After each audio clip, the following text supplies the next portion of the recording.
from Zimbabwe, and I'm glad to have you all. So to kickstart, welcome to the financial literacy to the financial literacy summit, and I'm glad to have you all join. On our panel today, we have Sheila Mboga, we have Tkay Nthebe. I'm not sure if I'm saying the names the exact way, but pardon me on that one. Um, we have Benjamin Otchere from Ghana, and we also have Kathy Sibanda from Botswana. So a little bit about our panel today, so that you know the people that will be interacting with us. Um, Sheila Mboga is a financial literacy advocate, an economist, and an entrepreneurship coach. She will be telling us more about herself, and we'll be learning from her journey throughout today's discussion.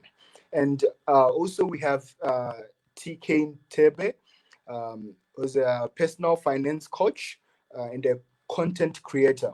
And also, he'll be telling us about his journey working with the Mandela Washington Fellow, and as the founder of TKO Consultancy. In addition, we have Benjamin Nathan Otchere, who is a thought leader in finance and investment, a preacher and an author with a 5-year experience in the financial service industry. Um, really glad to have such a strong panel today, and they'll be taking multiple questions from us. And also, we have Kathy Sibanda from Botswana. She's a financial literacy and financial inclusion promoter. And we are also glad to have her as one of our organizers of today's discussion. So, to kickstart, I'll call on Mr. Benjamin Otchere from Ghana to join us.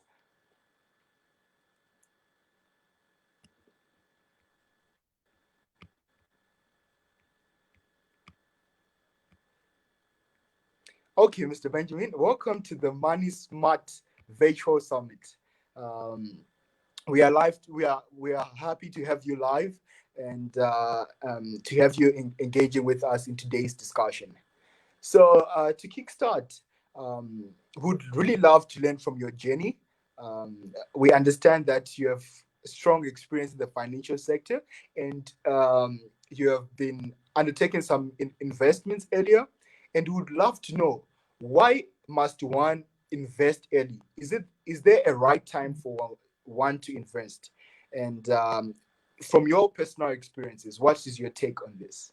Over to you, Mr. Benjamin. All right, thank you, Mark. I'm glad to be here, and I welcome all our audience for joining us today. I hope you can hear me. Yes, very audible. Awesome, thank you. Good, good. That's great. That's great. So just to touch on your question, the journey has not been easy, I would say, because the terrain we find ourselves, Africans, we are not too abreast with financial literacy. And when you look at the report, I chanced on a report on financial literacy, looking at countries that have embarked on financial literacy, and you realize that Africa is on the low. We are just below 40%. So you realize that in our terrain we are not too abreast with financial literacy. And if you want to help somebody, or if you want to communicate some of the things that people need to learn in finances and money management, it's very difficult, because as we started from childhood in our orientation, we're not able to inculcate that in our school curriculum or even in our homes. So it is very difficult for people to accept the fact that there's a program, there's a seminar, there's a course on financial literacy, and you need to learn from that. And for my take, or on my experience, I realized that financial literacy is actually the bedrock of economic development. If you don't learn about money, if you don't learn about how to manage your money well, the economy itself cannot grow. That is why you see a lot of African countries underdeveloped. let's take for example, Mark, you work and then you earn something. So the part of your income should be invested. So when you invest, in a way, you are helping yourself.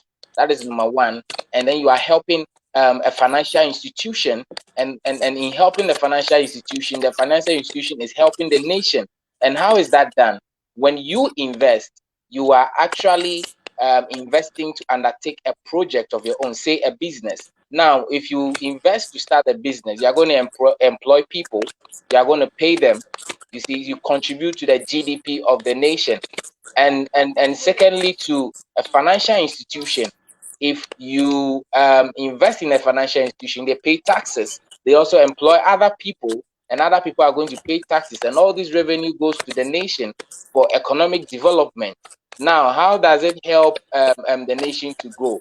As the nation receives taxes, builds social amenities, builds schools, builds hospitals, and all that.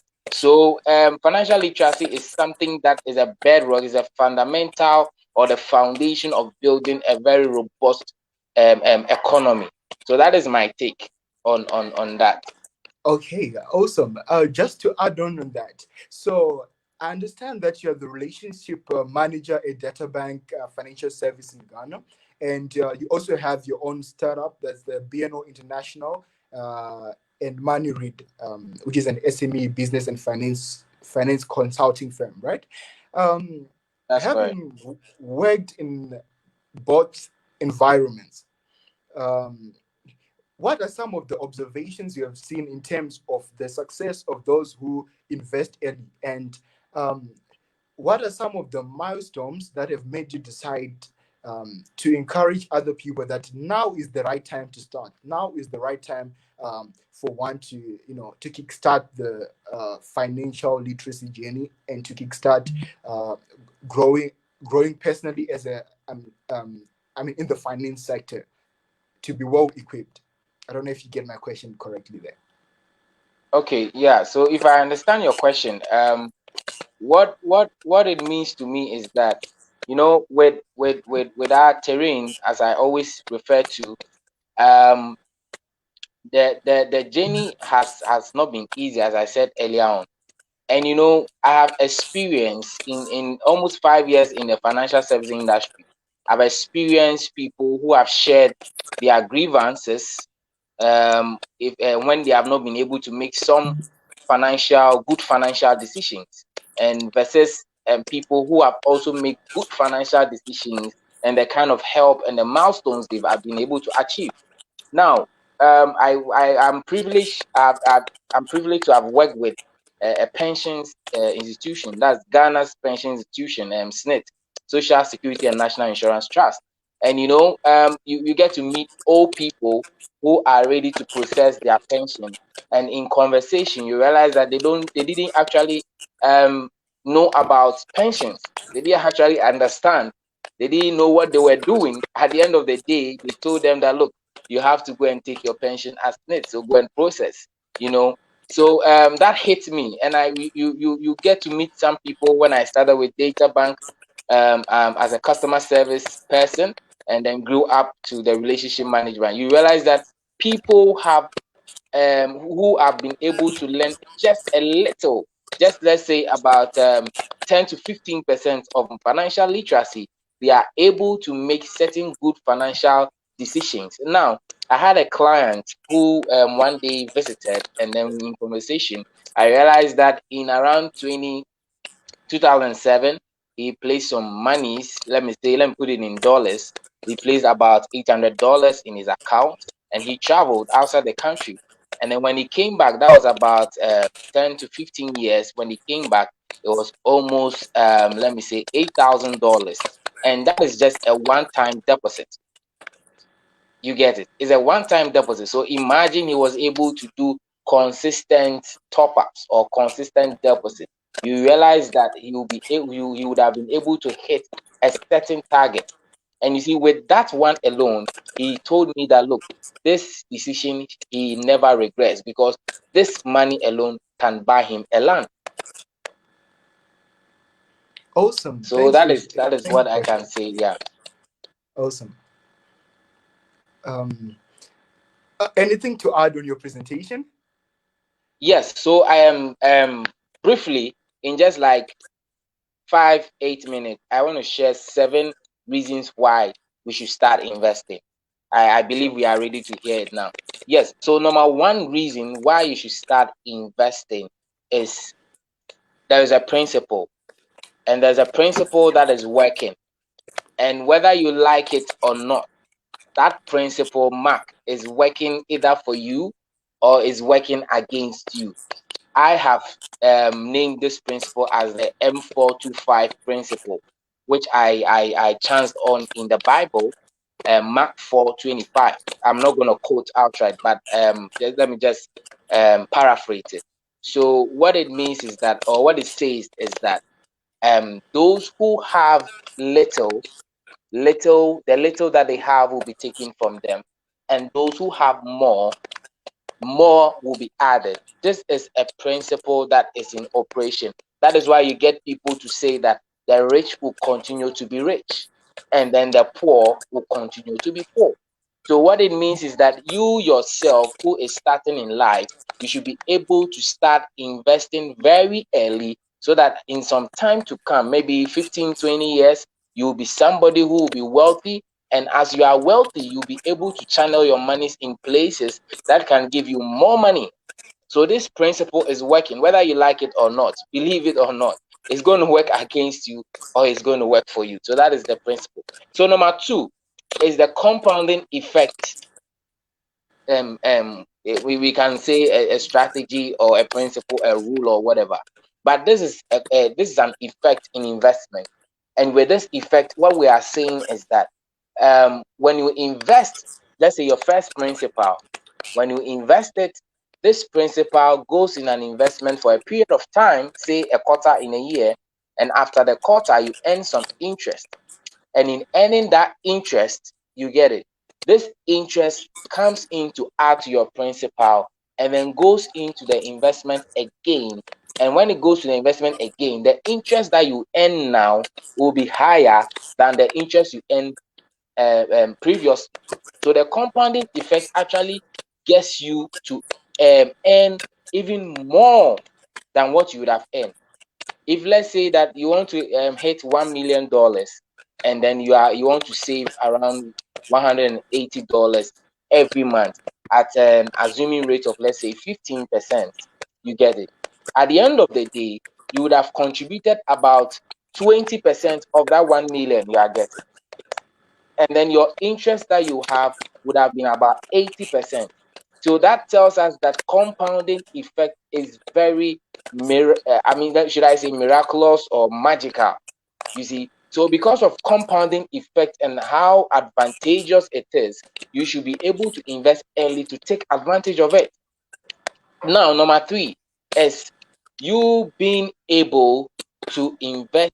When you invest early, you are able to contribute very less of your income as compared to contributing very large of your income later in life. If you are around 20 years, 25 years, let me say to 30 years, now if you want to invest to hit a certain target, this is the time, because you will be able to contribute just little of your income, as low as 10% of your income.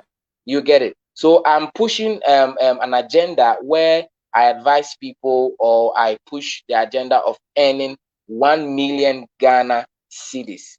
You see, so maybe we can convert it into dollars. So in investing investing to get 1 million Ghana cedis, you should be able to invest early, because if you don't invest early, you will contribute more from your income, of which it might not be so possible. You understand? So at this point, you should be able to invest early so that you can invest very little. Somebody who is about 25 years to hit the 1 million at an average rate of 15% will be will contribute as low as $80. You get it? As low as $80. But somebody who is around 50 years will contribute about $1,000 to $2,000 every month to hit that target. So that is why you should invest early. Number 4 is the war of inflation and then foreign exchange. The law of inflation and foreign exchange. Now, what is inflation? It's a gradual increase in the prices of goods and services. And then, this inflation is always fighting against our prosperity. So if you are keeping your money somewhere in the savings account, or you are keeping under your bed or something, you have already lost value, because inflation is always going up, or prices of goods and services are always going up. So if you are able to invest such money, you then now fight against inflation. Now, how do I take advantage of going or fighting against inflation? It is only when you invest, and when you invest early, because most of the time your investment gives you higher returns than your investment. It gives you higher returns than inflation. So you realize that you get a real interest rate that is really higher than inflation. Now, when we go to the foreign exchange bit, in Africa, most of our currencies are not doing well against the dollar, and we mostly import a lot from other countries. Even if it is not from the US, we intend to import for other places like China. And in China, when you're importing, you cannot change it into yuan. You have to change it into dollar. You understand? So the dollar is always appreciating against our local or African currencies. So we are not able, and sink our countries into an industrial hub, or into a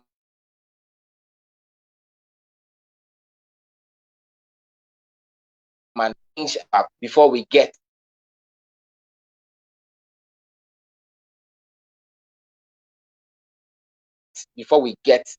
what do you call it, the goods that we, and foreign exchange war, they are always on us. They are fighting against our prosperity.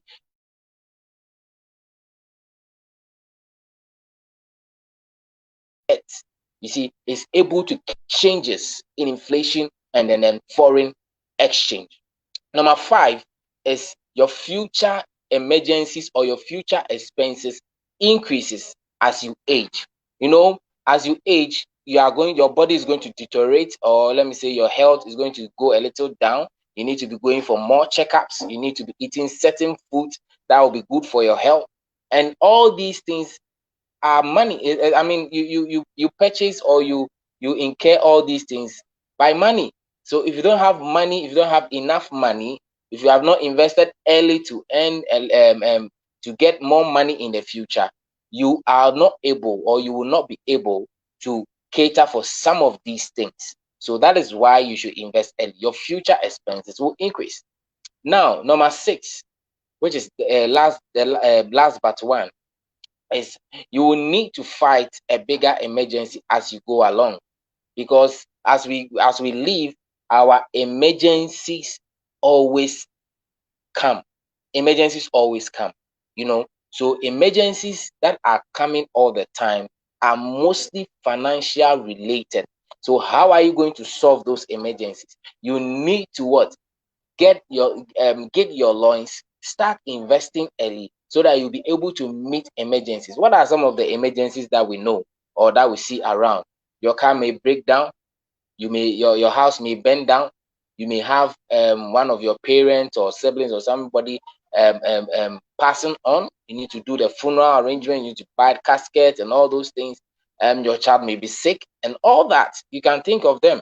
There are a lot. So if you are able to save early, you'll be able to what? If you're able to invest early, you are able to what? Cater for some of these things. Now we are fortunate. There is insurance. We can also invest in insurance to take care of all these things, all of these emergencies that are all around us. And then the last one, you need to invest early, because according to a research report by the World Bank, by 2030, Africa is going to be one of the poorest continents in the world. Wow, this is amazing. Look, I don't want to be part of this, so I've started investing. So we mean that 10 years from now, if you don't take care, you'll be part of this poverty bracket.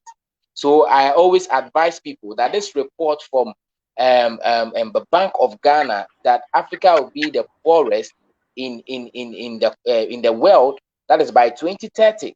So you need to start. I don't want to be part, actually. So I advise people that, look, start investing now. Start investing early. World Bank is one of the prestigious and well-renowned institutions we have in the world. And if they have brought up a report like this, we need to be serious as Africans. And that is why financial literacy advocates and financial educators and financial coach, we should be up and running. We should be more zealous to go out there and then try and educate people, especially Africans, so that we'll be able to stand on a very great financial footing. So these are the 7 reasons why you should invest early. Thank you very much. And I would like to leave you with this quote. Now, the quote says that if you don't invest early, you will be infested with poverty later. I'm taking it again. If you don't invest early, you will be infested with poverty later in life. Thank you very much, and thank you for listening. Thank you, Mr. Benjamin. I would like to ask a question that I think every listener is thinking of right now. Is it wise to invest in this time of Corona? We are faced with Corona. Stocks are going down, some are plummeting. There's so much that is happening in the stock market, unit trusts, and every other investment that we can think of. We are saying at this point in time, most of the stocks are losing their value. So is it a wise decision to invest in this time of Corona? Should we invest in this time of Corona? All right. Thank you, I think this question, as you said, is one of the legitimate questions that people are asking, investors are asking, like yourself and other listeners. You know, investing now, I would say, is the best option you can ever have. This time is the best time you can ever get to invest. Now, I'm giving you examples. The financial market have gone through many cycles.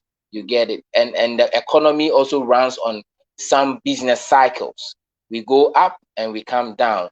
It's either we are on top or we are down. So according to Warren Buffett and all other investment gurus, they say that if you invest at this time is the best. Why? Because you get on the stock market, you get to buy at cheaper prices. You get to buy stocks at cheaper prices. And if you buy at cheaper prices, later when the stock market rebounds, you are able to what? Earn more. But hey, you don't just have to go and invest. You should know your investment personality. If you are not a high risk investor, the stock market wouldn't be best for you. You may be sitting, you may be seeing your stocks going down, and you may be running. I mean, you cannot afford to do that. So maybe you can decide to switch.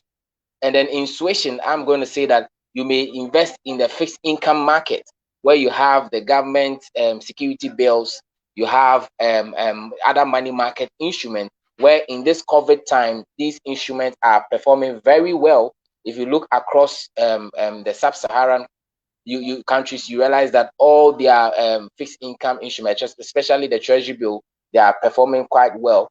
But in the stock, it is going down. So if you're not a high risk investment person, please don't go in this time, because you're going to lose a lot and you may not be able to take it. So if you're a high investor, then I would say perfectly that this is the time to go into the stock market, sit with an investment analyst. The person will help you to choose a very good stock that has a good potential. You check the PE ratio, you check the OII ratio and all that, and then you realize you'll be able to see whether it's a good stock for you. So this time is a best time to invest, especially for the high risk investors. Thank you so much, Mr. Benjamin. I take it that any other questions that may be made from this conversation as we go on, or any other listeners that may have questions, we will address the questions at the end of every speaker. Thank you so much.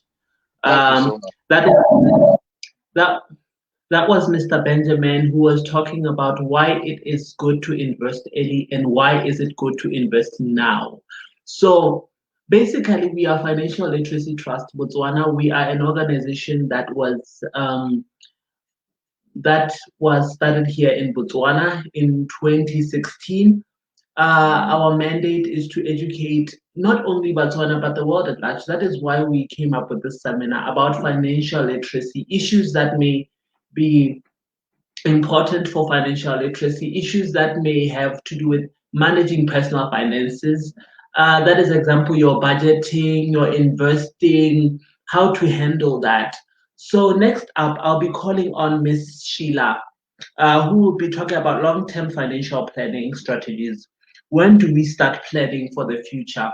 When exactly we start planning for the future? How do we plan for the future? Please, as we welcome Ms. Sheila, take notes, listen, and ask any other questions that you might have. Thank you so much. Ms. Sheila, I welcome you to this time. I welcome you at this time. Please do feel free to tell us anything that you might have concerning this issue. I give you the stage.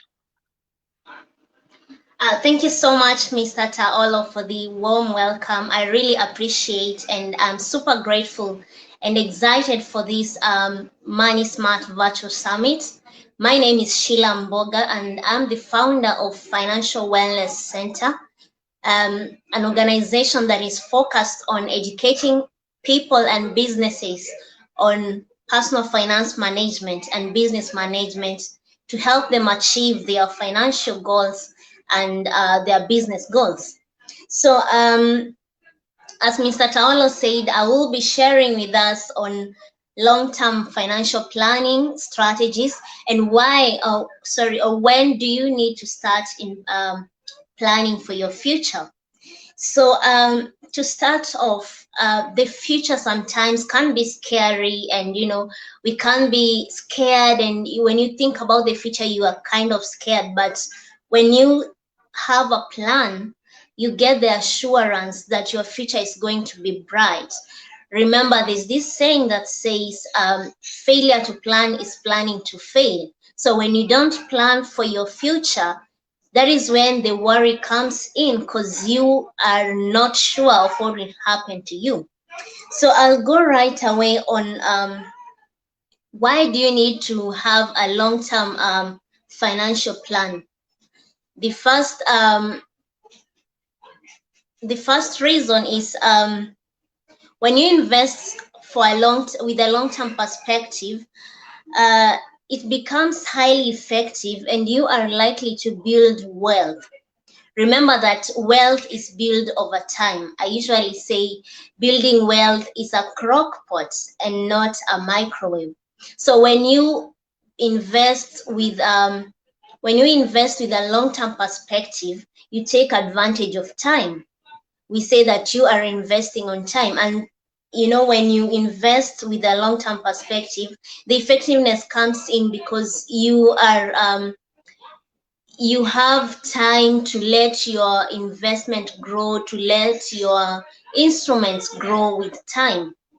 Another reason why you need to invest in long-term is because when you focus on a long-term orientation, you spend less of your time checking on the fluctuations in the markets and trying to find out what is happening. So the best thing to do when you're starting to invest for your future or when you're planning for a long-term thing is you get the advantage of having time to now study other things. Example, if I choose to do a long-term investment, let's say in real estate, I'll not keep on checking what is happening in real estate because I already have a plan for maybe 10 years, 15 years. So I will put my money there. Then I start focusing on what other business can I venture into as I wait for my for my investment to grow. The third reason why you need to focus on long-term financial planning is because with long-term financial planning, you get to have lower fees and you defer on capital gain. This is especially applicable when you are investing in highly volatile markets.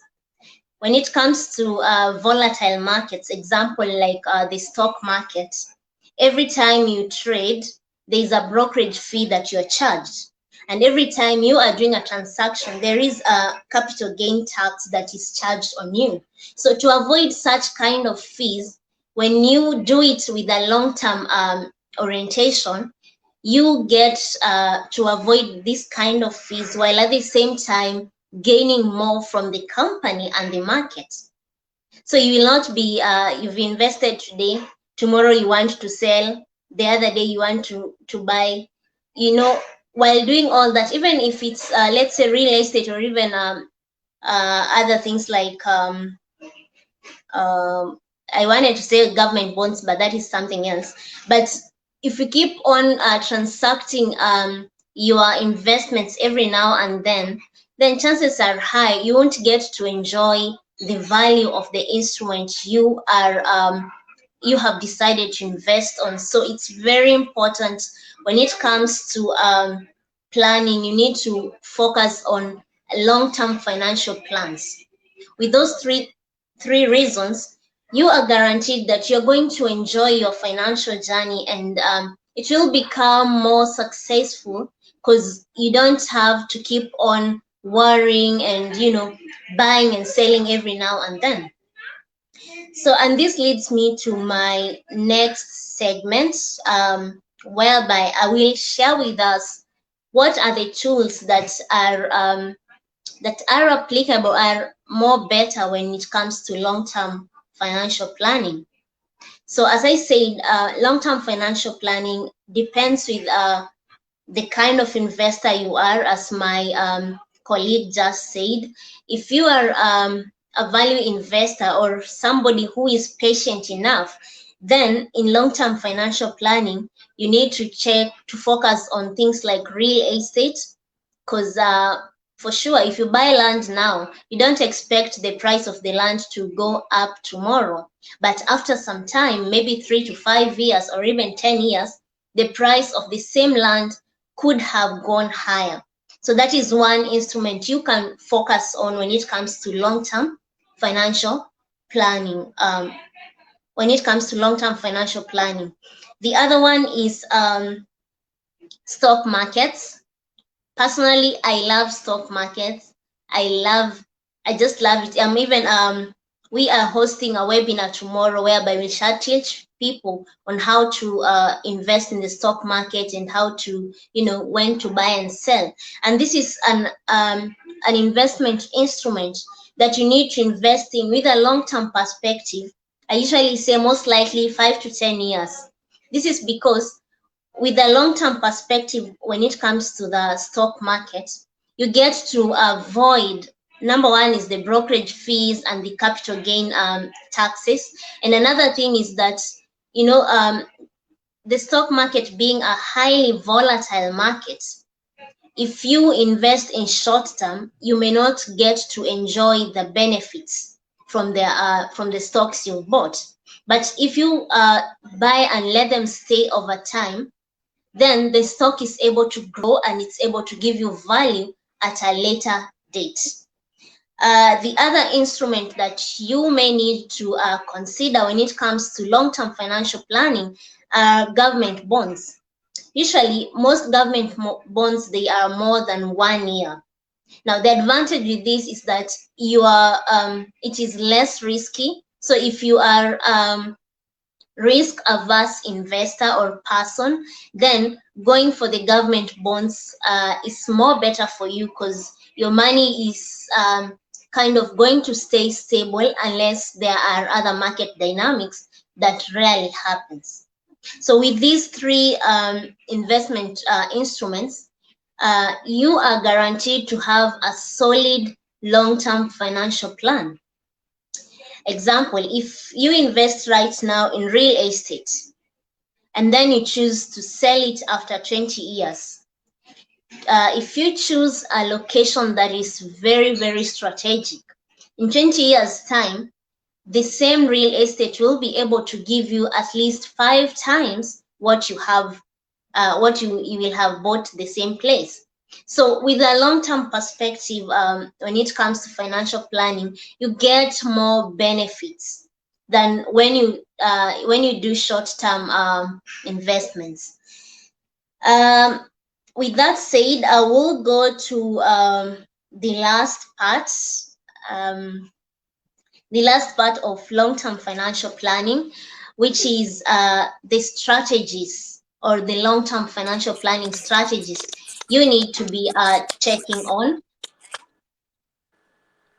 So number one is, when it comes to long-term financial planning, you need to consider that the companies that you're choosing, this is especially in relation to the stock market, be sure that the companies that you're choosing, they have a competitive edge that will last for a long-term period. So if you are if you are doing a long-term financial plan, we've said you need to choose the instruments that you will invest in. Once you've identified the instruments that you will invest in, then it's time for you to break it down to check the companies that you are using. How competitive are they in the market? What is their competitive edge? This is because there are companies in the next 15 years, they may not be there. Why? Technology may wipe them out.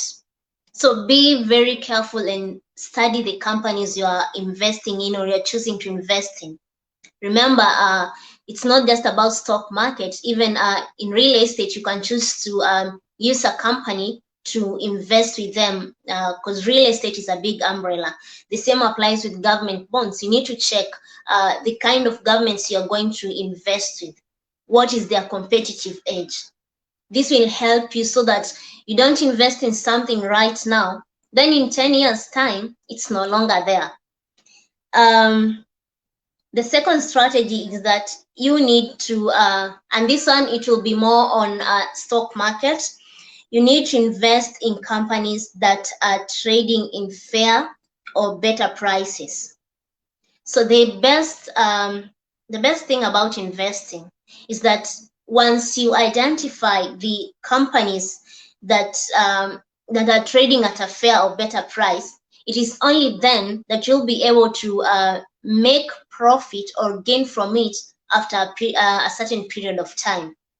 One thing you need to note is that sometimes a company having a high share price does not equate to the company being stable or having a competitive edge. You need to check on their dividend yield, because that is what will give you a perspective on what kind of company is it and how long will they be able to stay in the market. Then the fourth one is hold the companies for long run. I cannot overemphasize on this, but when it comes to long-term financial planning, you need to have the patience, acquire the patience, and to be able to hold on an investment for a long time. And usually long time could be 3 years, it could be 5 years, depending on your preference or what you prefer. Then the last one is that this is something that you need to check while setting down your long-term financial plan, is the history of check on the history of companies. This is because a good company should have a long history of steadily increasing dividend payments, which is an indicator of a competitive advantage. A company that has a good competitive advantage will have a long history of steadily increasing dividend payments. So with these 4 strategies, you are able to set up a stable long-term financial plan And as I said earlier on, when it comes to investing, patience is key.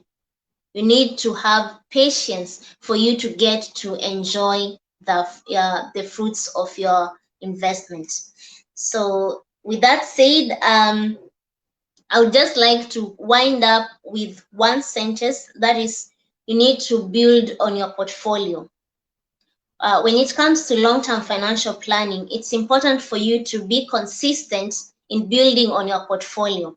You don't invest today, then you leave it at that. Let's say you're investing in real estate, so invest in January, then the next time you invest in real estate is after 3 years. That way you're not building on your portfolio.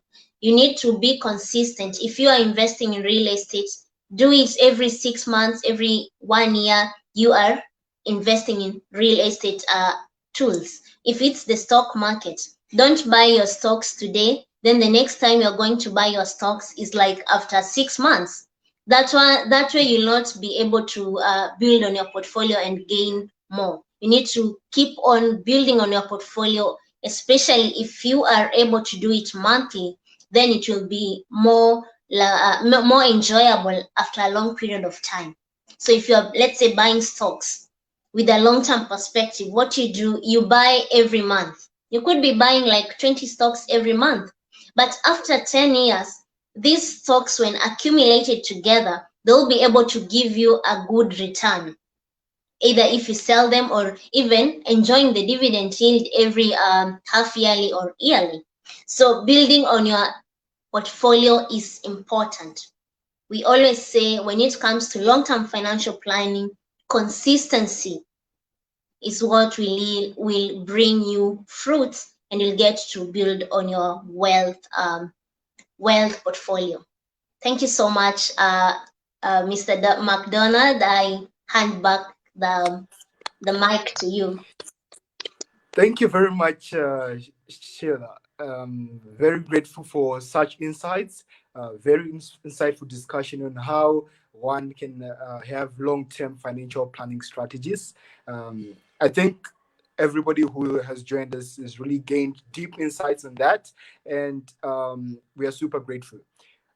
And in addition to that, anyone who has noted down questions, we'll come back to that. Kindly keep your questions on stake.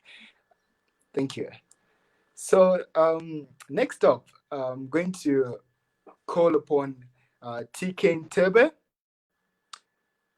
Awesome. Next up, I'm going to call up who, and he's going to talk to us about how we can create multiple streams of income, even now during the COVID-19 period, which has proven to be one, which has proven that only one source of income may not be sufficient, right? As such, over to you, TK. Thank you. Thank you very much, Macdonald. Hello, everybody. My name is Tkay Nthebe, founder of TKO Consultancy from the beautiful mountain kingdom of Lesotho. Now, before I get into my presentation today, I really just want to share my personal story and why I believe and advocate for creating multiple sources of income. Now, I am a personal finance coach, and I've recently become one because of my journey. And I would love to share the journey before I get into the presentation today, mainly because as a finance graduate, I studied finance and I'm a finance graduate, but I was still prone, besides the fact that I'm a finance graduate, I should know about inflation. I should know about compounding interest. I should know about using a budget, and I should know about the importance of saving and long-term planning, like Sheila just mentioned. Despite my financial qualifications and everything I should know as a finance graduate, I was still prone to some of the financial mistakes many young people like myself make. I am talking about accumulating high levels of debt. I'm talking about having no savings. I'm talking about not investing and planning for the future. I'm talking about leaving my job and using the pension payout to do things I now regret, which I should not have done. So I found myself in a lot of debt with no savings, with no investments in place. And those financial mistakes were very costly, mainly because I was paying a lot of interest from personal loans, overdrafts, uh, car financing, etc. So I found myself what people will call financial debt, but I call it financial entanglement. Yes, I had a lot of financial entanglements. And for me to get myself out of this really tricky situation I was under, I found it absolutely necessary to rely and create additional sources of income. More so because the COVID-19 pandemic continues to disrupt our personal finances and continues to affect and impact our revenue. I'm talking about people who have lost their jobs due to the pandemic. I'm talking about people who have incurred salary loss, salary cuts because of the pandemic. And with that said, if we are relying solely on one source of income, it becomes absolutely frustrating when you have to suddenly live with 30% less of your income or no income at all. So why is it important for us to start and create multiple sources of income, and how do we go about that? So back to my story where I was in a lot of financial entanglements, I decided, how can I create additional sources of income? Now, a lot of people always ask me, where do I even start? And for me, that question is very important. It's important because if you don't start, there's a quote by Tony Robbins where he says, action is the most important key to any success. So it becomes very, very important for us to actually start. But the question is, where do I start? Now, I always say, for us to start a side hustle or to create multiple sources of income, I call what we call the 4 quadrants. The first one is, we all have a lot of hobbies, be it photography, be it being able to cook a very beautiful, delicious meal, being able to bake if you're a baker, being able to be a content creator. So the first thing I always say is, what are some of your hobbies and the things that you enjoy doing? And then the second question you need to ask yourself is, if I am a baker, do I need to bake for myself and my family alone, or can I actually take my baking and start to monetize it? Personally, I am a great speaker and I love to entertain people. So I found myself using my skill as a speaker to monetize and create additional sources of income. What this means is I had to go out and I had to speak to people who are event organizers and ask them to MC or host their events. And with time, I had to develop a rate card. And with that rate card, I started monetizing my skill as a public speaker. Now, obviously, with COVID and no events happening, that source of income has been affected. The second thing that I always say is, besides your hobbies that you can monetize, how we have a lot of qualifications. I always say that Africans are the most educated people I know and I have met. We have people who have amazing degrees, from your master's to your honors degrees, depending on what you study. We have skills, we have knowledge, we have experience for those of you who have worked in corporate or started their own businesses. How do we use our skills, knowledge, and experience to monetize? I'm talking about the ability to do part-time lecturing if you are passionate about education. I'm talking about, I've got a friend who is very brilliant as a data analyst, and I always ask her, why are you not using that skill to help those who may rely on your knowledge and your insights and then monetize that? So I always ask, I know a lot of people who are good at mathematics. I know people who are good at economics. I know people who are good at literature. How are we using our skills to monetize and create additional sources of income?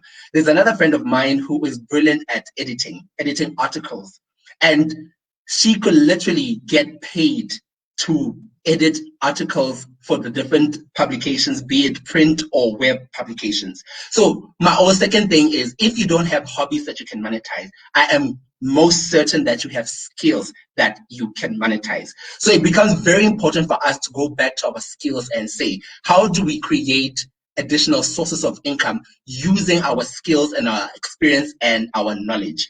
Personally, I love to study and I love to educate myself. I found myself trying to get myself out of the financial entanglements that I've made. I found myself monetizing my skills and my qualifications, and I did part-time lecturing. Not only did I become a part-time lecturer, I also enjoy, like I mentioned earlier on, that I'm a content creator. I also enjoy blogging and writing articles. And now I'm using my skill and my passion for writing to create content for certain people, to say that, you know what, I'll write articles for you on personal finances and I get paid for that, you know. So there are different skills that we could do. There are really a lot of skills that we can do to generate additional sources of income. The other thing that I think is very, very important, yes, guys, I love money and I love to manage my money. And because I told you I'm trying to get myself off the financial entanglement, I will do literally anything that's legal to get additional sources of money. The other thing is shared spaces. I love my place. I love my building. Before the COVID pandemic, I used to put my place on Airbnb, and everybody who wanted to come to the beautiful mountain kingdom of Lesotho, one of the few African countries that actually have snow and a ski resort. So when people come to Lesotho to visit, I used to put my place on Airbnb. Now, why would I put it on Airbnb? One, I love to meet new people. Two, I love to make money. And three, I love to get me some money. So obviously, I would put my place on Airbnb, depending on where you are in the world or in the African continent. Are you able to share your resources? I know photographers, I know videographers, I know people who have resources in terms of equipment. Can you use your equipment to share and monetize it with other people? Be it if you've got furniture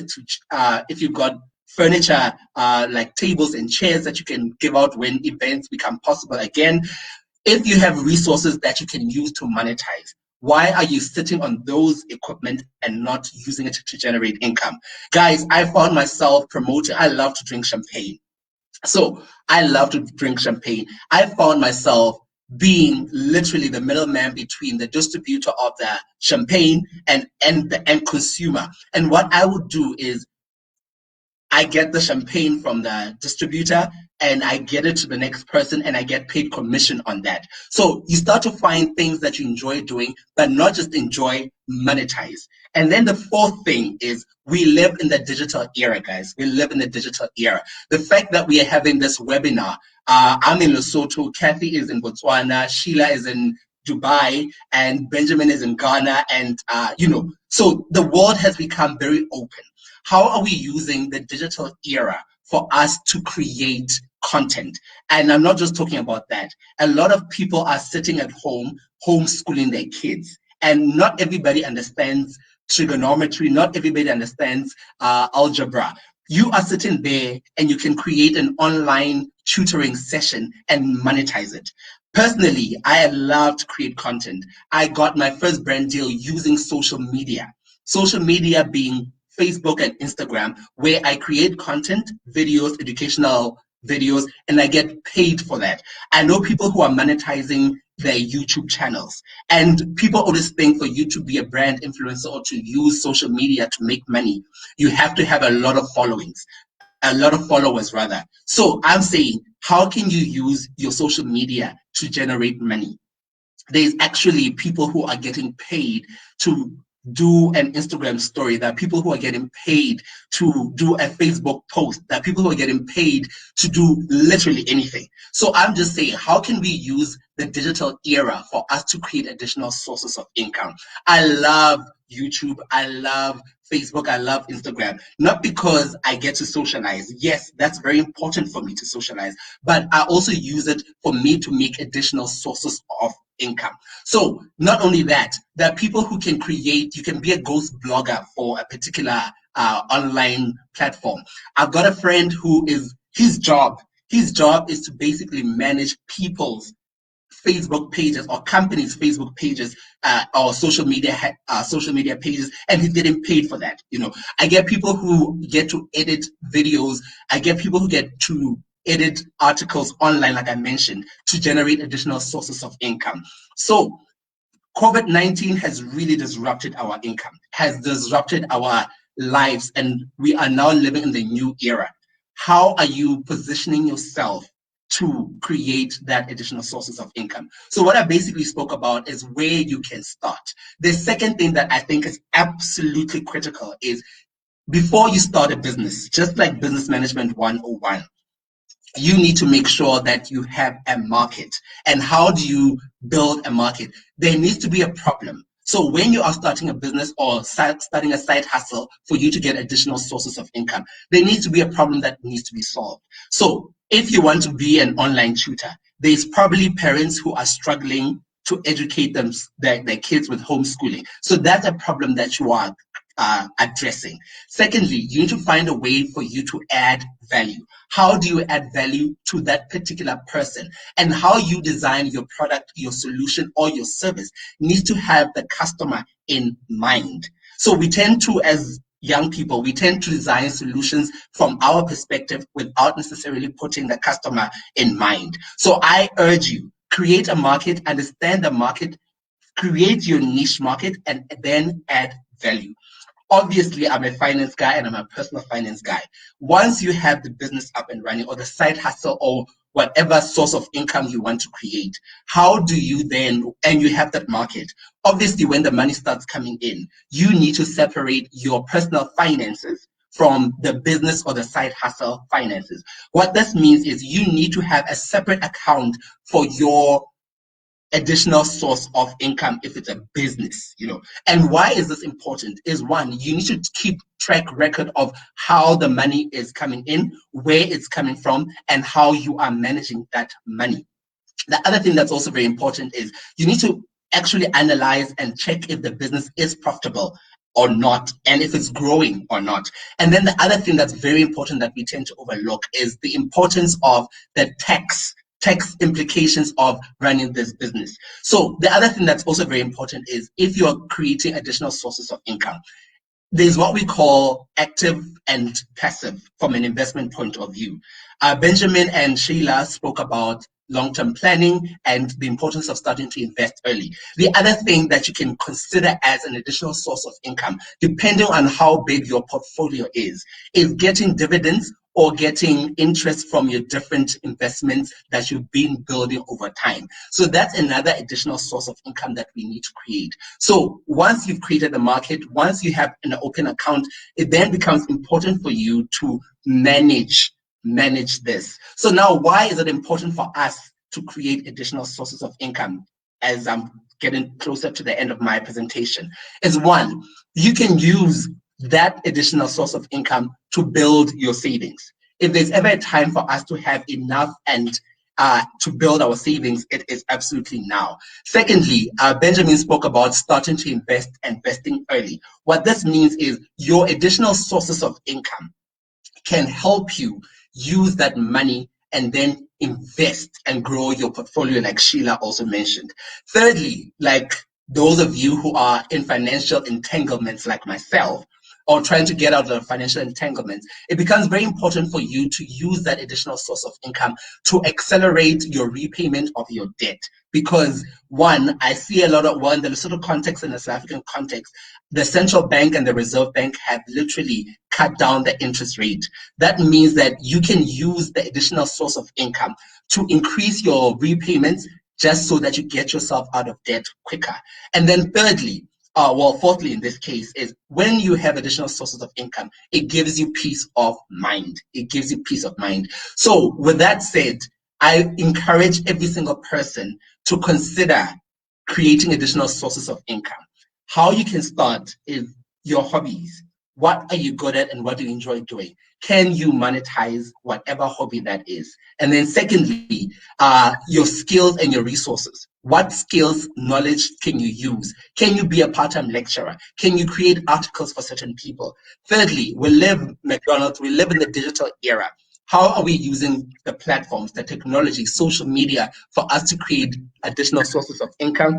And then lastly, we have resources, equipment, furniture, tables, anything that you can use to create additional sources of income. Let us, like Sue, my favorite quote when it comes to money is, if you want your money to take care of you, you need to take care of your money. So let us go out there, create additional sources of income. Relying on one source of income is very dangerous. It's very risky because, God forbid, if your income, if you lose your income, it means that your financial plan is disrupted. Let us avoid that and let's create additional sources of income. With that said, thank you very much for the opportunity. Cheers, guys. Thank you very much, Tiki.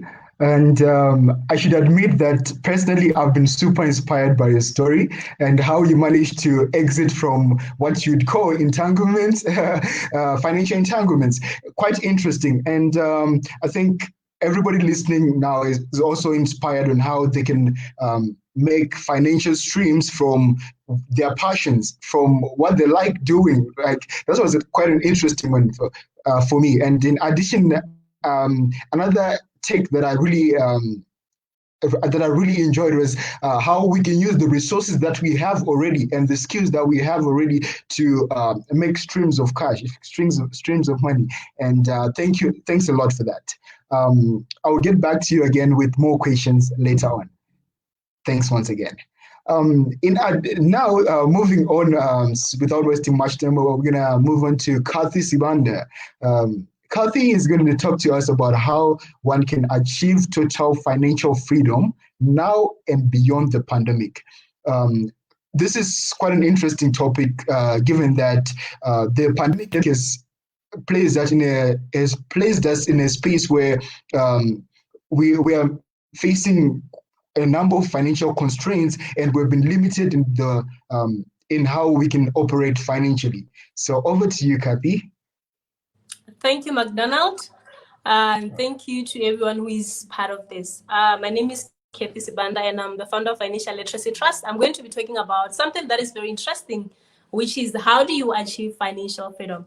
And I'm very excited that I'm speaking after the first three speakers because their presentations were somehow tied to financial freedom. Why should you be creating multiple streams of income? Because you want to be financially free. Why should you start investing early? Because you want your future self to be financially free. And why do you start or embark on long-term planning now? Because you want to be financially free. So everything that we are doing around money, it's somehow tied to us being financially free or to financial freedom, even though we never really think or you never really sit down to say, you know what, this is my goal and I want to be financially free. We've heard so many stories about money. You know, money makes the world go round. Money is the root of all evil. And there's one that I like by G.B. Means, which says, one can do nothing, be nothing without money. Not even in the White House. Money is power. So everything that we are doing revolves around money, and financial freedom has everything to do with money. So one may ask, what is financial freedom? So financial freedom is when the income from your assets exceeds your liabilities. From the definition, we can already see that financial freedom has to do with you getting money. And it's so different. Financial freedom is different from being wealthy. Everyone can be financially free, but not everyone can be wealthy. So financial freedom is when the income from your assets exceeds your liabilities. So this means you are able to take care of your money, and your money is able to take care of you in the future. That is what financial freedom does. And maybe just to give an insight, with massive developments in science and technology over the past or the last few decades, we are all living longer.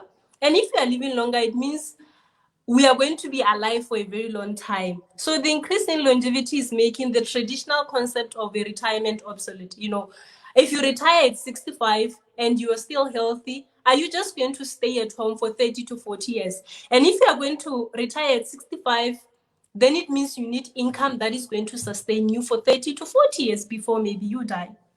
So that is why financial freedom becomes important. Beyond retirement, how are you going to be able to sustain yourself? Beyond retirement, how are you going to be able to raise money, or do you have money that is going to be able to take care of you during the time when you are not able to generate money?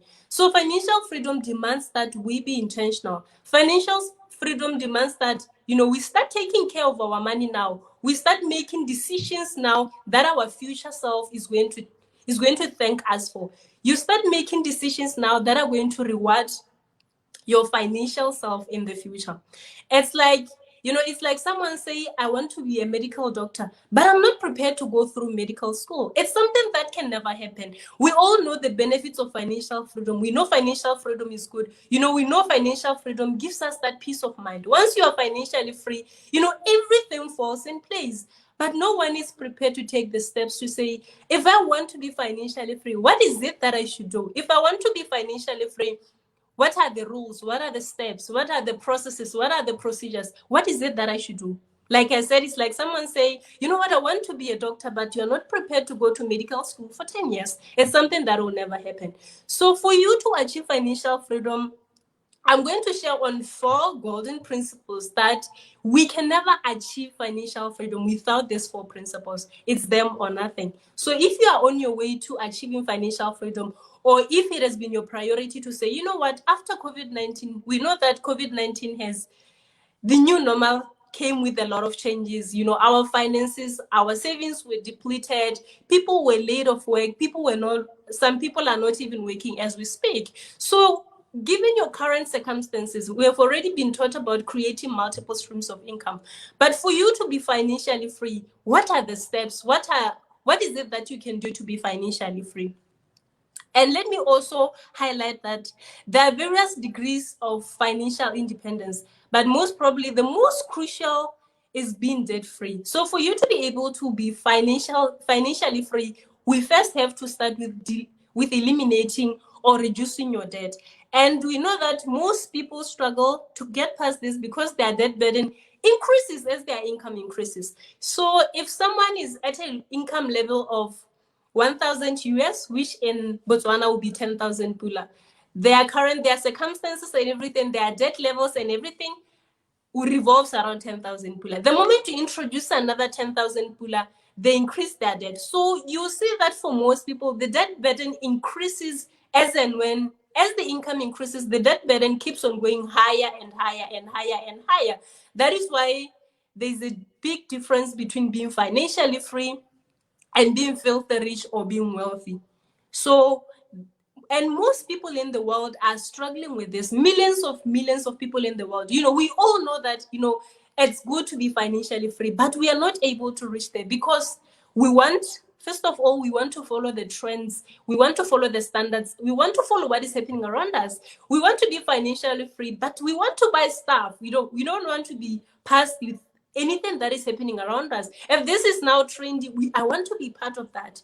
So you cannot be financially free if you can't separate yourself from what is happening around you. You cannot be financially free if you can stand and say, you know what, this is Kathy and these are my personal goals, and I'm going to do or whatever it takes for me to achieve my financial goals.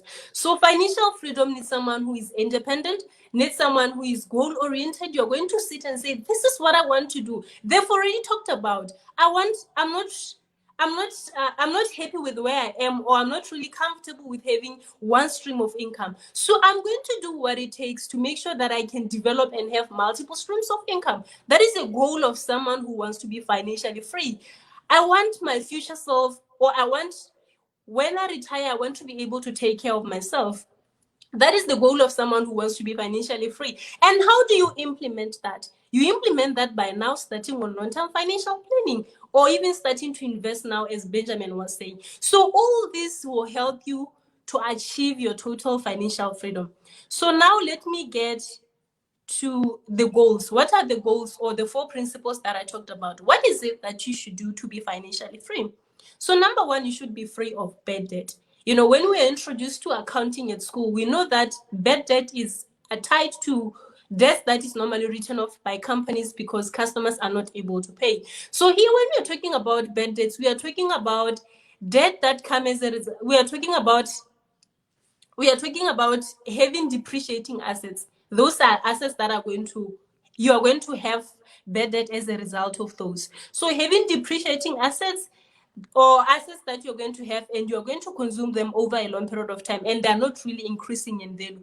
So the problem gets bigger when the income rises, like I've already said. So the 4th point that I'm going to share is that you now have to start on building what we call income generating asset. So the second one is building an emergency fund. So if you want to be financially free, it's vital that you have an emergency fund. An emergency fund is simply where you keep buffer savings in an account somewhere so that you are able to take care of your emergencies. What are emergencies?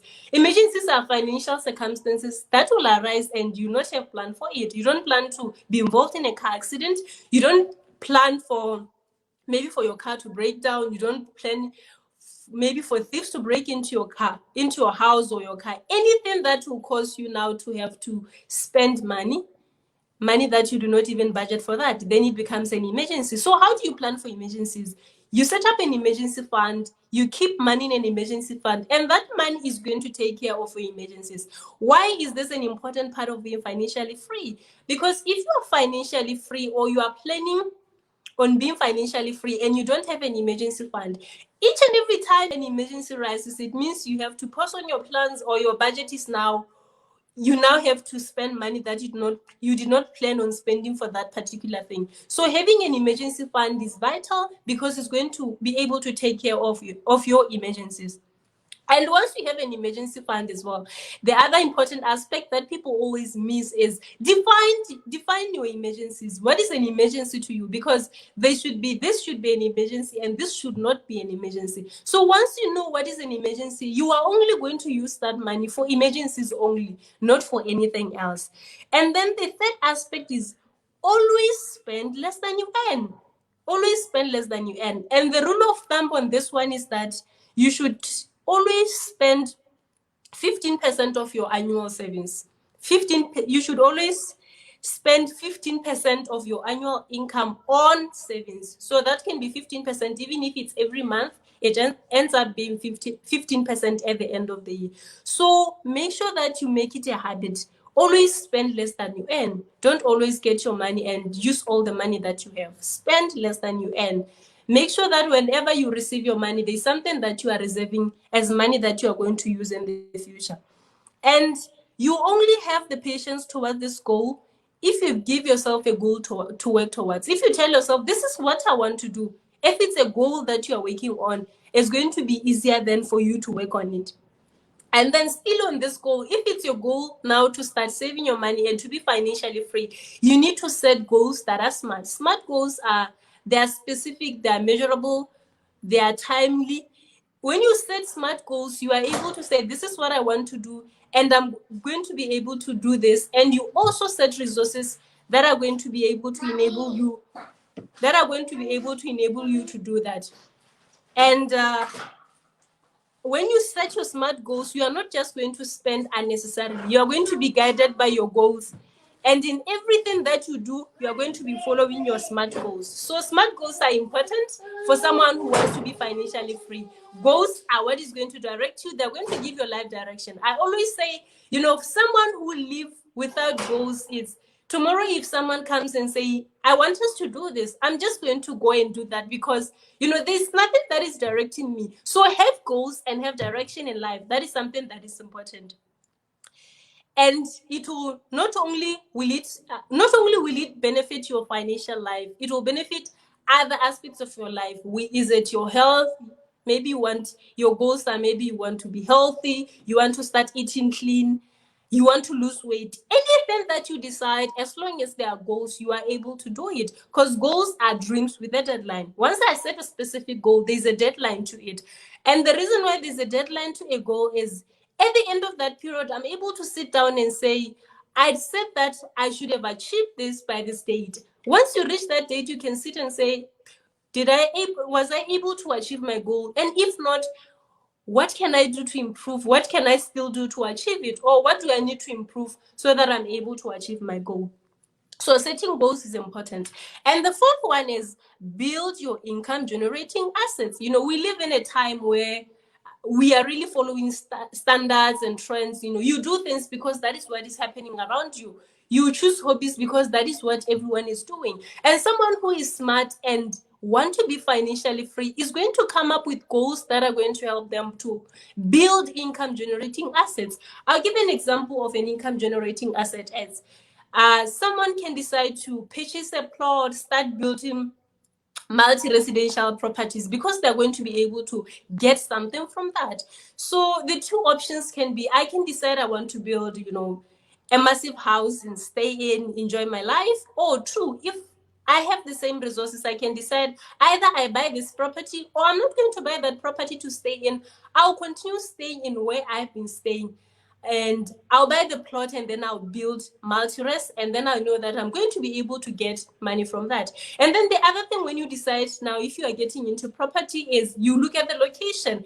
Is this location going to help my property to be appreciating in value over time, so that even in future, if you decide to sell, you know that the value of the property would have increased. So those are things that we consider. So anytime you decide to invest, let's say maybe you're buying assets, make sure that you are getting income generating assets. And the reason why we are saying that is everything that you are doing, every little decision that you are taking around your money, it's either helping you or taking you a step further into being financially free, or is taking you a step behind. And I don't think anyone wants to be going a step behind, because we all want to be financially free. We know the benefits of being financially free.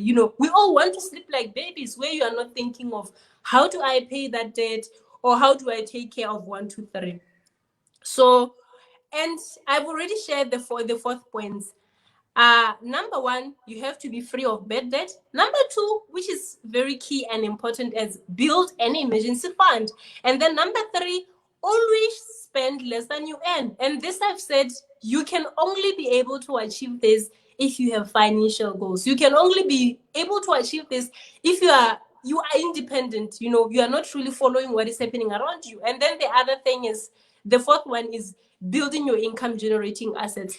And these 4 steps may look like it's something that is easy, and it will need a lot of determination on your side to say, you know what, I want to be financially free, so I'll do what it takes. I'll go through the 4 principles. I want to be a doctor. I'll go through 10 years through medical school. So you need to be prepared. You need to be intentional about it. You need to be accountable to yourself. If you know that you are not really accountable with money, get an accountability partner, someone who can be saying, you've been saying you are saving 1,000 pula every month. Let's see, how far are you? Someone who say, I've been seeing you spending on 1, 2, 3, but I know that you have this big project that you're working on. What is happening? Someone who can shake you, someone who can make you to say, you know what, let me just admit that I made a blunder on this one, but I'm willing to wake up, dust myself, and continue. Because with financial literacy, we are not really, the aim is not to be perfect. Or if you are aiming for financial freedom, even if you make a mistake, do not be afraid to start again. Even if you make a mistake, tell yourself that, you know what, I've made a mistake and I'm going to stand up and dust myself and continue. And now we are in this period of COVID-19. And I believe at one point, we can all attest that there was a time in your life where you were saying, if only I had an emergency fund, or if only I was financially free. So someone who is financially free, even if their wallets were hit hard by the pandemic, but they are far much better compared to someone who has just been living their lives, maybe living beyond their means, because it means now you were not receiving any income. If you're not financially free, it means maybe, unfortunately, you had to get into more debt because you had to get money, because you are paying your rent, you are paying your mortgage, you are buying food, you are eating daily. So still there are needs that you have to take care of. So financial freedom is something that, these are the steps that we need to be able to be financially free. And remember, like I've already said, not everyone can be wealthy, but everyone can be financially free. So financial freedom is yours. If you want to be financially free, follow the 4 steps and make sure that you tell yourself that I'm going to be accountable to myself, so that I'm able to be financially free, so that I'm able to achieve total financial freedom. And building your financial situation to achieve financial freedom is very possible. Believe me, it's very possible, but it's going to take some work and dedication on your part. There's no miracle money on this. There's no miracles around this. There's a process that has to be followed. So you need to work on the 4 steps. You need to start working on yourself. You need to start watching how you spend your money. You need to start avoiding impulse buying. You need to stop just buying because you want to support people. If we are already talking about creating multiple streams of income, it means we are admitting that one stream of income is not enough. So if you have one stream of income and already you are spending it recklessly, then it means you are very far from financial freedom. But what I want to tell you today is the good news is you can still be financially free. You can still be financially free. So financial freedom is possible. It's going to take some work. Yes, I agree. And dedication on your part to reach your goal. It applies in all stages of life, starting from when you leave school to when you land your first job. Other people are fortunate. They finished, maybe they learned about financial literacy at university, started work, and they did not really make a lot of mistakes. And now they are continuing to learn and learn more about financial literacy. But millions of people around the world are living, they're highly in debt, they're living paycheck to paycheck. And if they're living paycheck to paycheck, it means they are not financially free. And I don't think we want to be part of that statistic. And like Benjamin was saying, the report on the world by the World Bank that Africa is going to be one of the poorest continents by 2030. I don't think we want to become a part of that. And it's about you making a decision about your life to say, you know what, I'm going to start taking care of my finances. I'm going to start avoiding impulse buying. And the other thing with impulse buying is people normally think of impulse buying as bad when you're spending a lot of money. It starts with the little things. I can be doing impulse buying because I'm buying a little something that I did not plan to buy. So start working on yourself. Start building positive money habits. You are influencing those around you. You are influencing even your kids. Start building your positive money habits.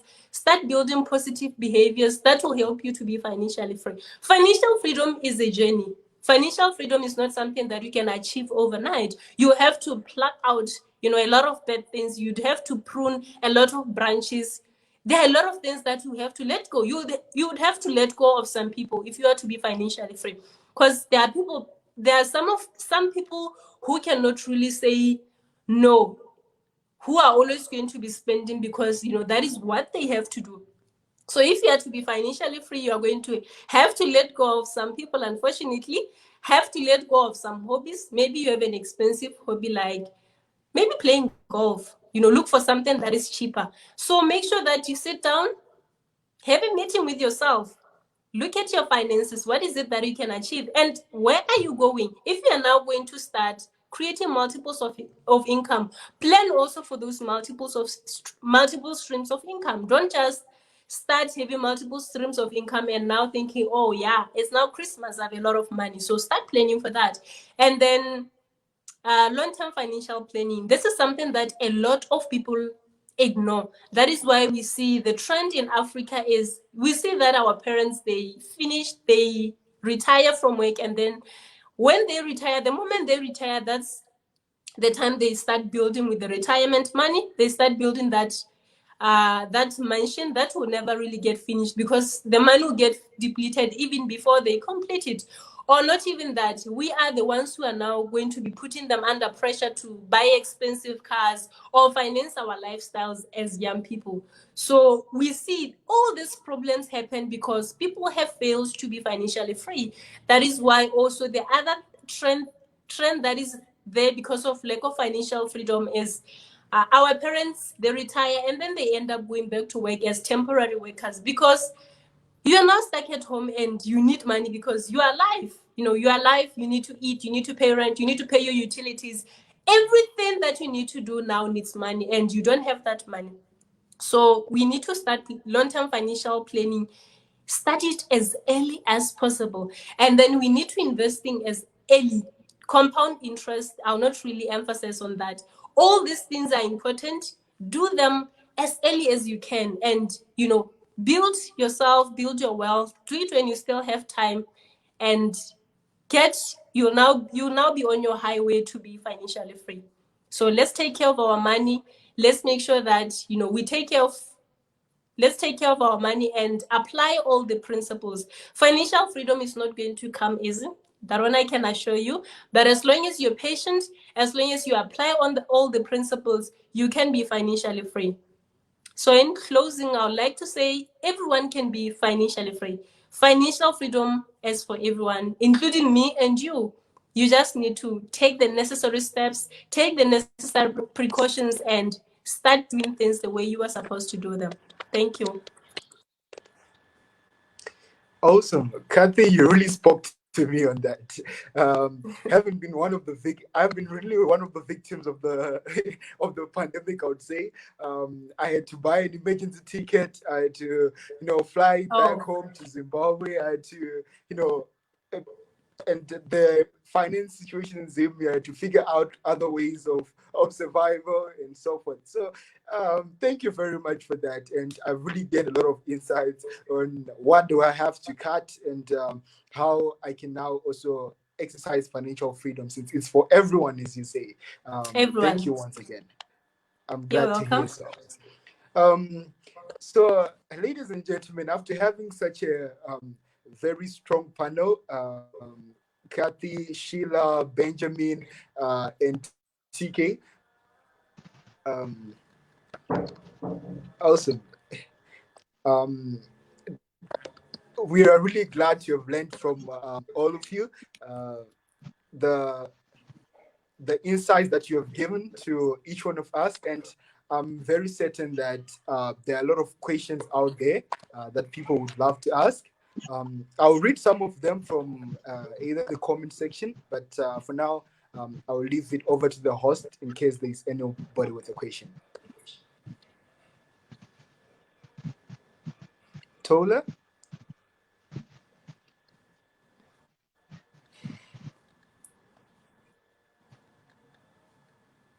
You have to unmute, sorry. Yeah. Oh, I thought you'd give us the questions. Basically, most of the people were thanking you guys. I don't see any questions from our side. But I think the question that we would have, the most important question would be from all of... that I cannot really hear you quite well. Tola? Am I cutting? Am I cutting? I can hear. Okay. Okay. So the most important question is what lessons can you really say, the important lessons that we had taken from COVID-19 and how to change after COVID-19? I mean, Mr. Macdonald, you gave a very important example about the issue of having to travel emergency from as far as, is it Canada? Scotland. Oh, from Scotland. And imagine if you hadn't saved for that, or imagine if your government was not paying for that. How do you have to deal with those from your different perspectives, Mr. Benjamin, Miss Sheila, Mr. TK, and Miss Katie? How do you have to deal with such a problem? How do we learn from COVID-19 with regards to investing, saving, multiple streams of income? How do we learn from this COVID-19 and how do we go forward? I think that's the important question that everyone might be having. Okay, I think I'll go first. I think one of the greatest lesson is we never really imagined that we could stay for 2 months at home without going to work. It came as a shock with the pandemic. And I would really want to emphasize more on having an emergency fund, because if you are not working, or maybe you are now receiving half of what you used to get, it means you are not now able to reach your monthly, be able to pay for your utilities, to buy food and all that. So having an emergency fund is key. And if you didn't have an emergency fund during this period, it's an opportunity for you to start building it again. If you didn't have an emergency fund, build it so that in the future, if another pandemic comes, we don't really wish for that. I think we've had enough with the COVID-19. You really be in a better place to be able to, you are not really under pressure financially, because you can take care of that. And to add on what TK, he really explained well on having multiple streams of income. If you are now laid off work, or you are now receiving half a salary, if you have other sources of income, you are still able to survive. But if you don't have, or you only rely on one source of income, it means once the COVID-19 hit you hard, you had nothing. Maybe you are even now deeper into debt because you didn't have enough money. So this is a great lesson for us to not rely on one stream of income, and to build emergency fund. Build it over time. Even if you think you don't have money, the little that you can set aside, set it aside and start building your emergency fund. Thank you. Thank you. I think just to add on to what Kathy said, for me, I always say a lot of us have the right intentions. What I mean by this is I want to go to the gym. I want to get healthier. I want to save more. We have the intentions, but we don't necessarily have the willpower. And what I've realized is a lot of people will say that I'm going to start saving tomorrow. I'm going to start saving today, but we actually never get around to doing it. So my ask would be start where you are, start now, and keep on doing it. I think the one word that for me resonates with this is consistency. We need to be consistent, but beyond the consistency, we need to start. It takes time, like Kathy said, it takes time, but if you are consistent and you get it done, will achieve so much more, and you'll thank yourself a few months down the line or a few years down the line, like Sheila said, in terms of long-term plan. So let's start today. Let's start now. Let's start with what we have, but let us just start. Yeah, and I think I'll take mine now. COVID came as a shocking news and a pandemic to all of us, and now it looks like it's becoming endemic. But we still move on with life, So it's COVID. A similar type has happened back some years before, where people were even wearing nose masks and all that. So it has happened before, and now we are in another phase of it. But the lesson that I have really, really learned is that as TK was talking about certain streams of income, I realized that there are certain industries that we can build businesses, or we can build streams of income from. And these industries are not affected by certain pandemics. So Money Read, we are celebrating our 3rd year anniversary. So I put up some series of articles, and I share with other people and friends. And then I encourage everybody to go and read it. It's at www.moneyread.wordpress.com.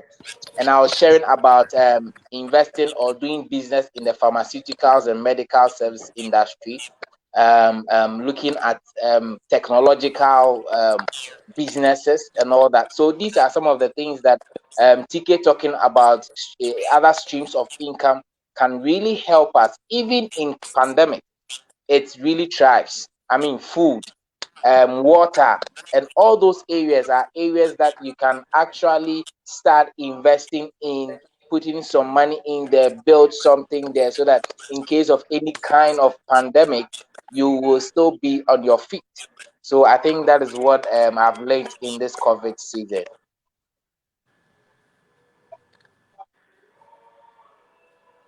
I think I will close on that. The biggest lesson that has come out clearly is adaptability. We need to be adaptable and embrace change, because we've seen most people have had to be forcefully digitized, either business-wise or income-wise. There are people who did not believe of paying their bills automatically through bank transactions. But since COVID came, you feared hard money could be having virus. So most organizations or businesses preferred electronic payments. So we need to learn to be adaptable, and basing back on the topic I spoke about, planning. It's very important to have a plan all the time. From this COVID, most people have been forced to learn how to plan. This includes even budgeting. Budgeting is part of planning for your money. I can say, like, for the last couple of months, I've gone to supermarkets, and for the first time, I've been seeing people with physical budgets written on paper and shopping lists, like they're walking to pick. But that was not happening in December. People are just, shopping and all that. So let's adapt to plan for our money every now and then. And of course, let's migrate to the new era of digitization. What skill do you have? Think on how you can digitize it. Think on how you can do it virtually. That is because that is the future now. So let's become digital. Whatever skill you have or whatever business you have, think about it on a virtual perspective. And again, it's time to stop thinking about local. It's time to think global. So think of your market as the globe. Think about it like this is, if I'm doing this video, it's going to go to somebody who is in the USA. It's going to go to somebody. When you think with such a mindset, it opens up your thinking capacity and how you deliver your products and services. Until then, let's keep washing our hands and, of course, wearing masks as much as we can. Thank you. Okay, thank you so much. And then the last question that I wanted to ask, and it's a question that would be asked by so many people around the world, I think, especially in Africa. There's this issue of taking a mortgage to get your to get a house. Is it really advisable to get a mortgage? And then there's also another issue that just came up that some say get a car, some say get a house first, some say, that different ideologies to what you can get first. As advisors or as people that knows so much about financial literacy. By the way, did I tell you all of you guys are looking good? Did I mention that? Thank you. Thank you. Thank you very much, Tio. Thank you. You are also looking amazing. Thank you so much. So let me just carry on with the question. So is it advisable to get a house in a mortgage? And is it advisable to get a house that you live in? Because so many people call houses they live in an investment, but I have this belief or this notion that an investment is something that brings you back your capital or whatever that you invested in. So for me, I don't take a house that you live in to be an investment because you're not going to get anything from that. So if you're going to get, like TK had said earlier on, or is it Kathy, if you're going to get a house and then rent it out, or and then rent out your houses, whatever you get back, that is your return on the investment that you made. I want to understand this from you guys from different countries. Are you saying get a mortgage and then pay more than double of what you got from the bank to the mortgage? And then two, is it wise saving in a savings account? There are funds like your unit trusts, you have your trust funds, whatever funds that we have in different countries. Is it wise saving in a banking account and then you get 2.5% back after a whole year of investing or a whole year of saving? What the inflation rate is around the inflation rate is around 4 point something here in Botswana, and you have invested, and then your interest is around 2 point something from the bank interest rate. Is it wise to say someone should invest or save in a bank savings account when there are other alternatives of saving that could give you better return? So those are the two questions that I have. Please do sum up those for me. Thank you. I would love to jump in, especially on the first question. So I did a whole YouTube video on should I buy or should I rent, and mainly because I was sharing my personal experience on some of the mistakes and the hidden costs that comes with a mortgage bond, So for me, one concept I've recently learned is one, house is a lifestyle asset. Lifestyle in the sense that it enhances your lifestyle. And then two, we need to understand the difference between return on equity and return on ego. Return on ego. A lot of us buy houses because there's a return on our ego, And I have a house, so I feel important. I feel like I've achieved something, which is great, But for me, I feel like it's very important for people to know why they are buying a house. Two, it's a lifestyle asset. And if you're buying a house with the intention of selling it one day, you need to understand the market, you need to understand the location, you need to understand the design of the house. So for me, it's not a bad thing for you to have a house. understand why you go into it, and understand the the cost associated with it. In that YouTube video, I speak about how expensive curtains are. I did not Make know sure you how share the expensive link. curtains are until I had a house. So make sure you know what you're getting yourself into. And then the other thing, when you speak about the interest, what a lot of people don't know is just simply increasing your monthly repayment with 500 absolute in this case, or let's suppose $100. You can literally cut down the interest you're going to pay and the term you're going to pay on that house. So, like Kathy and Sheila said, the plan becomes very important. If you have a mortgage, understand why you're getting it, the cost associated with it, and what strategies are available for you to shorten and increase. In the Lesotho context, the central bank has reduced the repo rate or the repurchase rate. And what I was telling a lot of people is, instead of cashing in or using that extra money, leave your installments or your repayments unchanged, and you'll be grateful for you doing that. So those are some of the issues and ideas you can come up with. Check out that YouTube video; it's really funny. Sheila thinks I'm a comedian. If you think that's comedy, that video on my YouTube channel will really entertain you, and it'll give you a different perspective about a mortgage bond and what you should know before you do.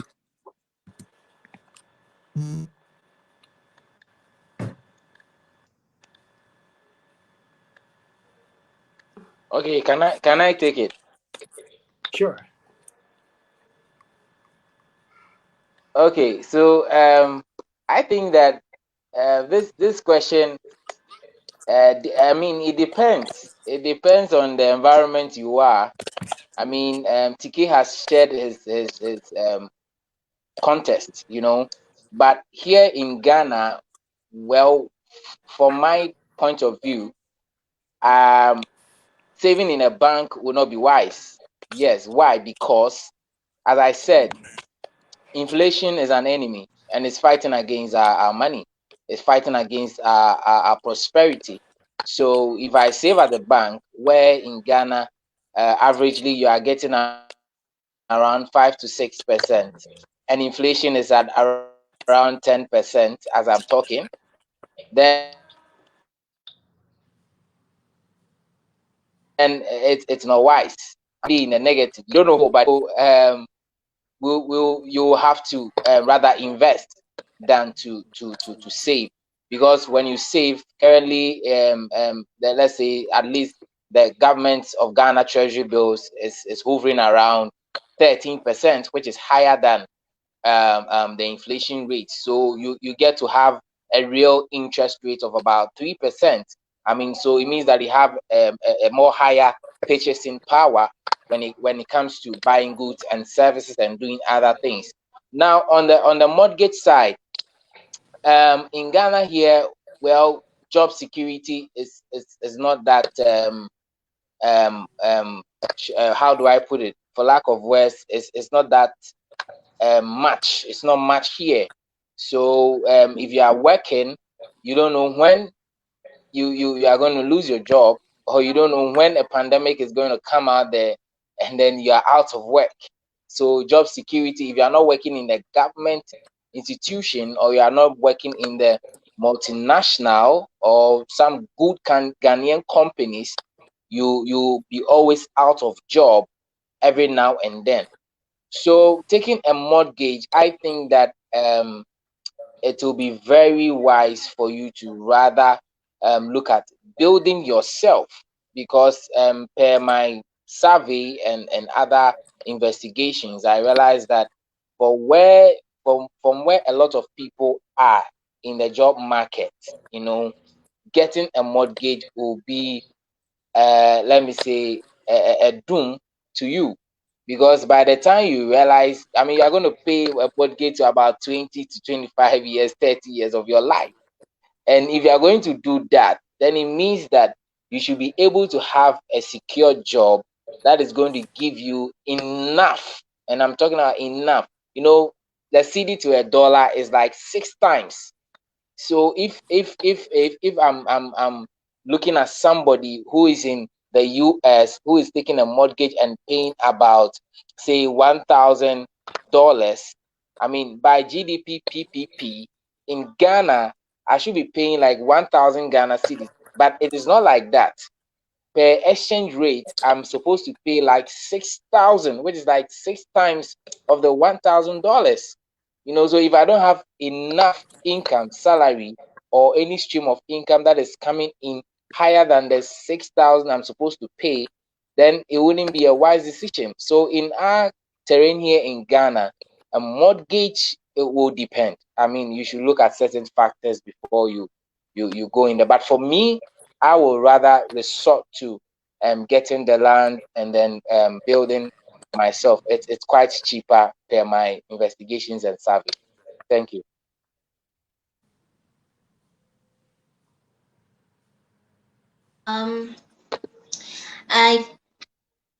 Kathy, you want to take it up?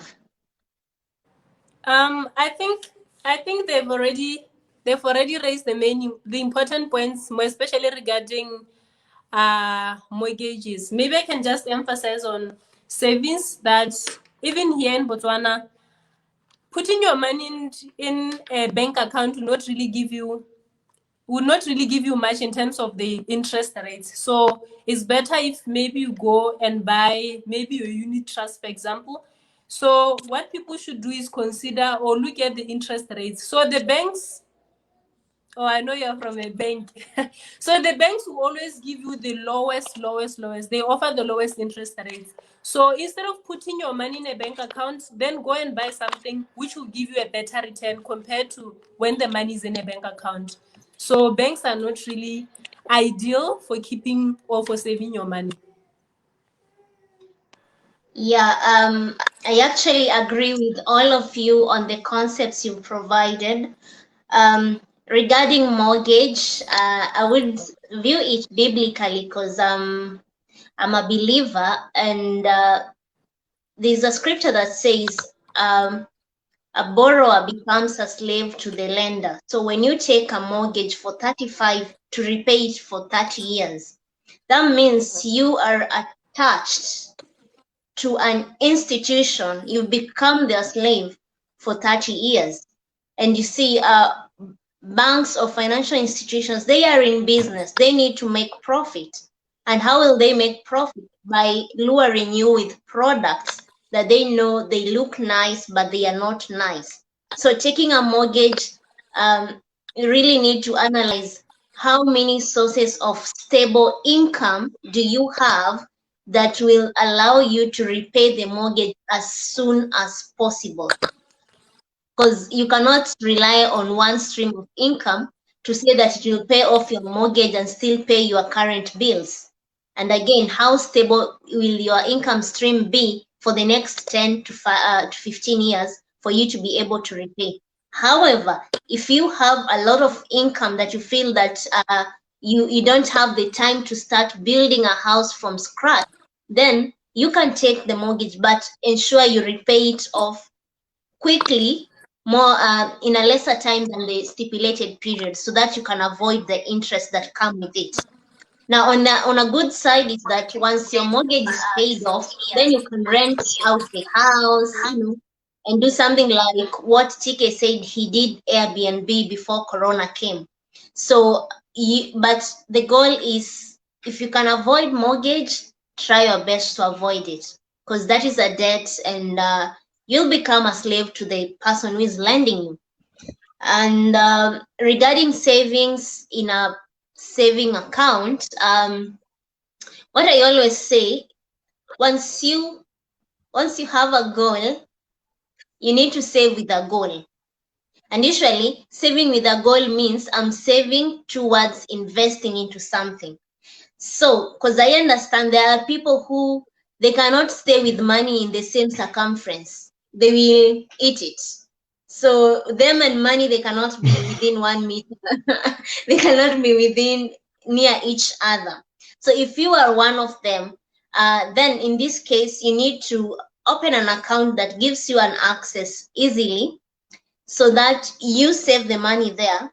Then, like, let's say you're planning to save for 6 months, then invest maybe in money markets, in stock markets, So You put the money there. Once the time period has elapsed, you remove it, then invest it in whatever investment instrument you want to invest in. But don't let your money lie idle in the bank. You are helping the bank to make profits using your money. Because what happens actually with savings account is that once you deposit in the saving account, what they do, they use that pool of money to go and invest in things like government bills, government bonds, so that they keep on getting the interest that comes from there and returning you your money, your original savings with 2%. Yet they're getting like 10% from government bills and bonds. So why not do it? You become smart, and instead of letting the bank earn from you, you go directly and invest. With that said, I think that's all I wanted to say. Thank you.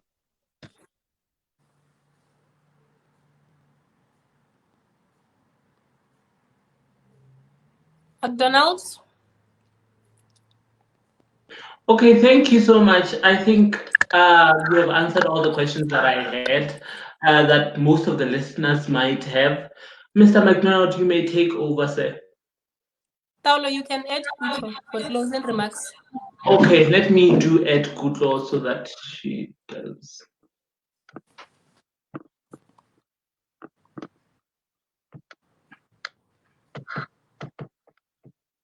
Okay, Miss Kutlo. Yes. Miss Kutlo, welcome. Welcome. Please do introduce yourself and thank our speakers for us.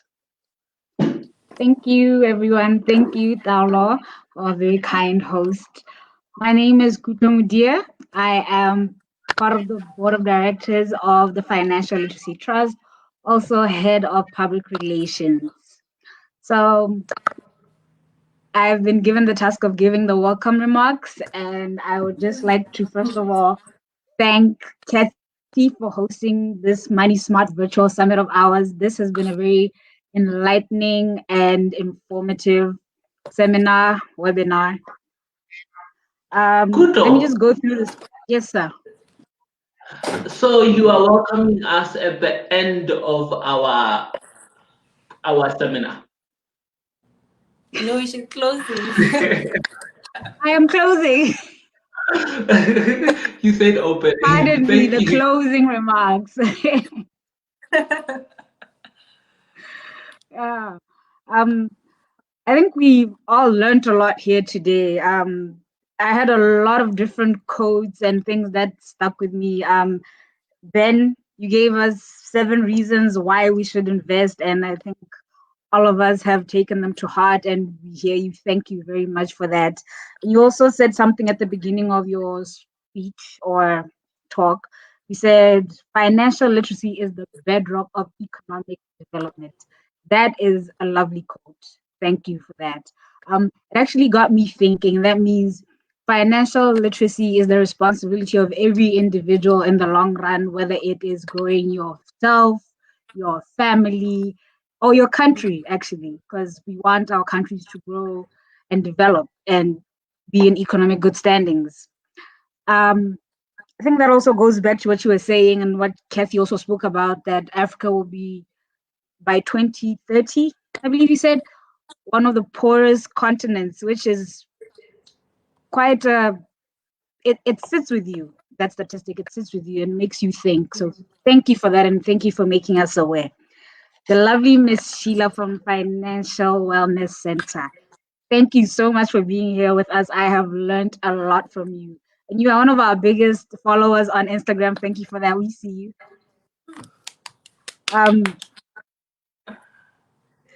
You also gave us a very nice quote that I enjoyed. Building wealth is like cooking in a crock pot, not a microwave. Wow. Where have you guys been all my life? So, I enjoyed that so much because it makes you think. We are what some people might call the microwave generation, where we expect instant gratification. We want things to happen now. We want our likes now. We want our videos to go viral. And that's now, here, today, at this moment. And it's a beautiful code because it does take time to build financial freedom, to build wealth, for you to be in good financial standing, to get yourself out of the financial entanglements, high TK, that you find yourselves in. So I really did enjoy that. And also, you told us to invest regularly, which is something that I think I myself was not privy to. You know, like you should invest, but then you're like, tend to your investments, make sure you stay up to them. And that really sat with me. Thank you so much. Now, TK, the ever energetic comedian, that was amazing. That was amazing. You dropped so many trending bombs. Like, I always tell Tala that I would like to make the phrase stay financial, stay finlity trend. So you said financial entanglement, you said return on ego. So those things stuck with me, and that was sweet. And you told us about having multiple streams of income, and you mentioned quite a few things: monetize your hobbies, use your qualifications or your skills. And I think my favorite one is treat your second stream of income or your side hustles with respect, paraphrasing the way you said it. You must attend to them. They're like businesses that matter. Know their expenses, know if they're making profit. And these are things that I think we don't hear enough when it comes to getting second streams or multiple streams of income, because at the end of the day, you'll be like, I just want to make 1,000 pledges so I can buy something nice. But no, what's the point, hey? So thank you for that. And last but not least, our very gracious host, Ms. Kathy Sibanda. Thank you. You basically summed up everything for us in terms of how do we get to financial freedom. And we should always be willing and take the 4 principles that you mentioned to free ourselves of bad debts, to build that emergency fund. Actually, one of my favorite financial literacy books is Manage Your Money Like a Grown Up by Sam Beck-Messenger. And it's a beautiful book. And I think also one of my favorite terms that she uses, hi TK. One of my favorite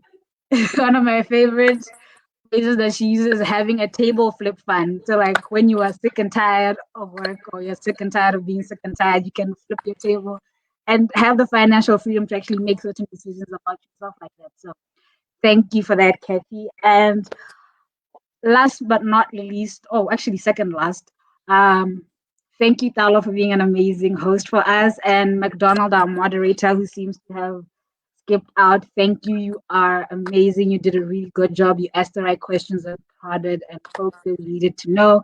So please, everybody that has joined us, I think at some point we had 14 viewers, and we are thinking globally and starting locally. So today 14, tomorrow 1400, next time 14 million views, we will get there. Thank you everybody who has been here with us. I had a great time listening to you guys.